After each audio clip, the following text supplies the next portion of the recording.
పీఎంశ్రీ ప్రభుత్వ ఉన్నత పాఠశాల రసూల్పురలో 1-2-2025 శనివారం నాడు ప్రధానోపాధ్యాయులు శ్రీ గోవర్ధన్ రంగనాథ్ గారి అధ్యక్షతన ముఖ్య అతిథి సికింద్రాబాద్ మండల విద్యాధికారి శ్రీయుత గాజుల శ్రీధర్ గారి సమక్షాన ఘనంగా పాఠశాల వార్షికోత్సవం నిర్వహించారు.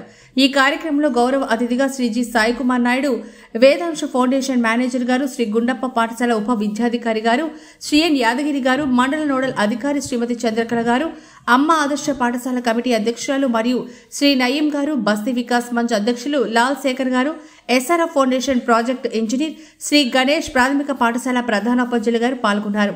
ఈ కార్యక్రమంలో భాగంగా విద్యార్థులు పలు సాంస్కృతిక కార్యక్రమాలు ఉత్సాహంగా ప్రదర్శించారు. పాఠశాల నిర్వహించిన వివిధ సహపాఠ్యాంశాల్లో పాల్గొన్న విద్యార్థులకు అతిథులచే బహుమతి ప్రదానం జరిగింది. ముఖ్య అతిథులు గౌరవనీయులు శ్రీ శ్రీధర్ గారు వివిధ అంశాల్లో పిల్లలు ప్రదర్శించిన ప్రతిభ పాఠవాలను అభినందించారు. ఈ కార్యక్రమంలో పీఎంశ్రీ ఉన్నత పాఠశాల మరియు ప్రాథమిక పాఠశాల ఉపాధ్యాయులు, విద్యార్థుల తల్లిదండ్రులు పాల్గొన్నారు.